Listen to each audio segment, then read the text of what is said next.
Hey there, welcome over here today. I am going to be showing you 5 new easy weeknight meals that you could throw together in pretty much no time at all. So I hope you enjoy it, and the kitchen does look different just because we are visiting my parents in New Mexico for about a week. But anyways, let's go get to cooking. We're kicking today off by making this cheesy broccoli, chicken, and orzo skillet.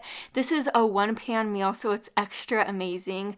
So to the pan on my stove, I have a tablespoon of hot olive oil. To the oil, I added 1 pound of chicken breast that I cubed, and then I seasoned it with a dash of salt and pepper, and a half a teaspoon of paprika, onion powder, and garlic powder.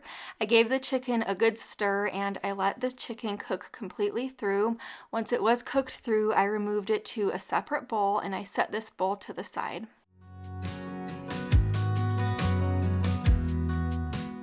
To the same pan that we cooked the chicken in, I added an additional tablespoon of olive oil. Once the oil was hot, I added my 1 diced up white onion, and I let the onion soften. It took about 4 to 5 minutes.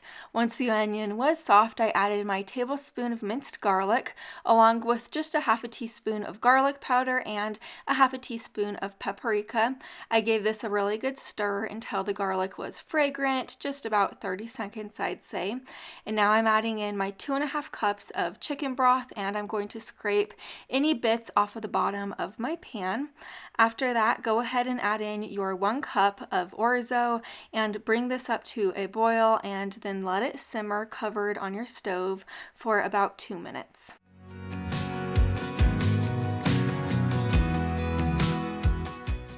After the 2 minutes of simmering, you are going to stir in your 3 cups of fresh broccoli florets, and then you are going to continue to let this simmer covered for an additional 8 to 9 minutes, or until your orzo is completely cooked. I did stir this occasionally while it was cooking. So here's what it looks like after my orzo's cooked. I'm adding in my half a cup of heavy cream along with our chicken that we cooked up earlier, and 1 cup of shredded sharp cheddar cheese. I have the heat off at this point, and I'm going to stir this to combine, and once the cheese melts, it's ready to serve. Here's my plate of dinner. I topped mine with fresh parsley, mainly to make it look pretty, and a little bit of pepper. I love making this meal for my family just because I typically have all these ingredients on hand, and it's so easy to throw together and delicious. I served it alongside of a side salad with Olive Garden ranch. Now we're making seriously the easiest meatloaf ever, and this recipe's amazing. In this bowl, I have 1.5 pounds of ground beef. To the ground beef, I'm adding this 6-ounce box of stovetop stuffing mix. It's the savory and herbs flavor. And then I'm adding 1/4 cup of ketchup, next 2 eggs, and then I didn't happen to film me adding the 3 tablespoons of milk in, but just add 3 tablespoons of milk in at this point, and then give this a really good stir to combine all of the ingredients.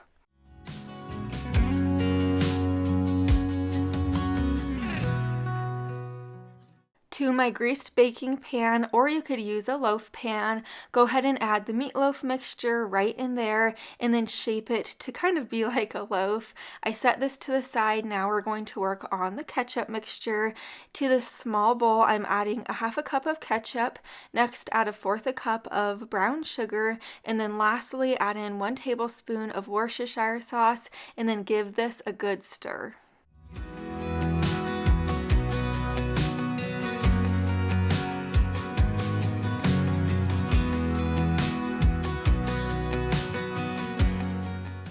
The last thing we're doing before this goes into our oven is pouring the ketchup mixture all over the top, and then I'm spreading it out evenly. This is going to go into my preheated oven to 350 degrees for about 45 to 60 minutes, or until the meatloaf is completely cooked. You cannot have meatloaf without mashed potatoes, so I served it alongside of mashed potatoes, of course, and a side salad. This meatloaf is not dry at all, and it has so much great flavor. I also love how simple it is to make. I really think you'd enjoy this one. Now we're making this spinach and cheese ravioli bake. This is also our meatless meal for today. To the pan on my stove, I have a tablespoon of hot olive oil. To the oil, I added 4 cups of fresh spinach along with a dash of salt and pepper. You are going to let this spinach cook and wilt down. It should only take about 5 minutes. Spinach wilts down so easily. I do also want to mention, if you're not the biggest spinach fan in the world, you could totally skip the spinach step for this recipe. Now we're going to begin to assemble our ravioli bake. There's a total of 2 layers for this recipe. So the first layer, you are going to put half of your 24-ounce jar of marinara sauce down, spread it out as even as possible. There's a total of 20 ounces of ravioli for this recipe, so use half of the amount of ravioli for this layer. I chose to use the spinach and ricotta ravioli, but you could use any type of ravioli you like. Now I'm pouring all of the spinach over the top of the ravioli at this point. Next, you are going to sprinkle half of the 1.5 cups of Parmesan cheese over the top of the spinach. Next, pour half of the 2 cups of mozzarella cheese over that, and then repeat this for the second layer.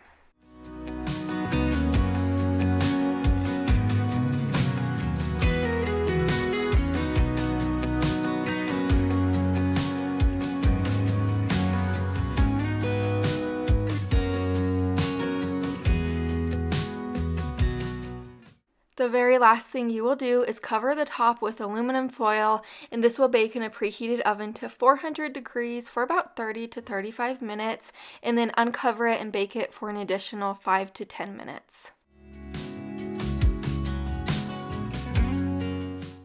This is another one of those go-to type of dinners that I like to make when I don't necessarily know what I'm going to make for dinner. Plus, my entire family devours this one. I served it alongside of a side salad and garlic toast. This meatless meal is a 10 out of 10. Now we're making brown sugar glazed pork chops. To get this one started, I am going to begin on the zucchini. I have 3 zucchinis right here. I'm cutting them into half moon shapes, kind of like this. And then you are going to place these cut up zucchini onto a sheet pan lined with parchment paper, or you could do it lined with aluminum foil, whatever you prefer. And then I'm drizzling a tablespoon of olive oil over the top, and I kept the seasoning simple just by adding a dash of pepper and salt, and then stir the zucchinis around to get coated in the oil. This will bake on 425 degrees for about 18 to 22 minutes.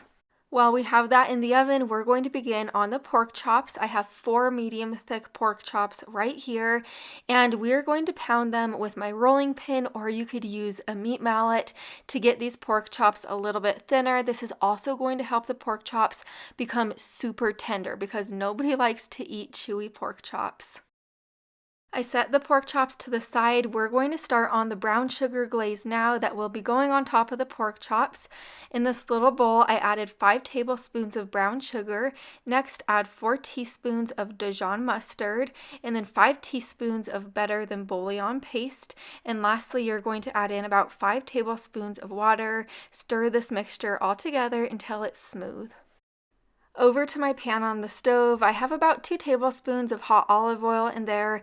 I'm adding my pork chops in, and I'm going to season them on both sides with a dash of salt and pepper. Go ahead and cook these pork chops through. They only take about 3 to 5 minutes on each side.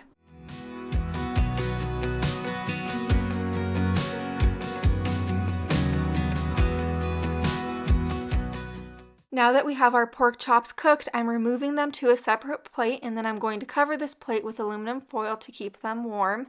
In the same pan that we cooked our pork chops in, I melted down a tablespoon of butter, and then I added our brown sugar glaze. I'm going to whisk this frequently and let it simmer until it starts to thicken like this. Once it looks something like this, it's ready to serve. Here's my plate of food. I poured some of that brown sugar glaze over my pork chop, and then of course I served it with our baked zucchini and then some couscous on the side. The couscous I use is just this quick and easy box brand. This meal is really delicious and really fairly easy to throw together. Now we're making this lightened up, healthier version of chicken Alfredo. To my pan, I'm adding 1 tablespoon of olive oil. Once it's hot, go ahead and add in your 1 pound of cubed chicken breast. I'm seasoning the chicken with a dash of salt and pepper, and then cook your chicken through.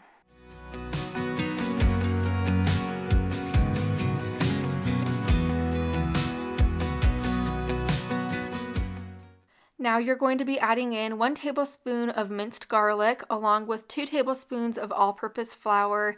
Stir the flour and the garlic in until the flour no longer looks white. And then you are going to be adding your 1 3/4 cup of chicken broth and 1 3/4 cup of milk, along with all of your seasonings, a 1/2 teaspoon of onion powder, 1/2 teaspoon of dried basil, and a 1/2 teaspoon of dried parsley with a dash of salt and pepper. And then you are going to be adding in your pasta. You could really use any type of smaller shaped pasta you like, but I chose to use penne pasta and I added in 3 cups. Bring this up to a simmer and let this simmer on a low heat for about 18 to 20 minutes. You do want to stir it frequently and you do not want it to boil, so make sure it just simmers. Now that my pasta is cooked, I added in 1 cup of Parmesan cheese. I let the cheese melt down and then it was time to serve it up. The fact that you only need to use 1 pan for this Alfredo makes it a winner Alfredo dinner. I sprinkled the top of mine with fresh parsley and black pepper. This Alfredo has a really nice fresh flavor about it. It's also still so rich, creamy, and delicious. I hope you found a recipe for yourself today, and I have so many more videos like this on my channel, so make sure you subscribe down below the video so you don't miss any more in the future. I'll see you in the next one. Bye for now.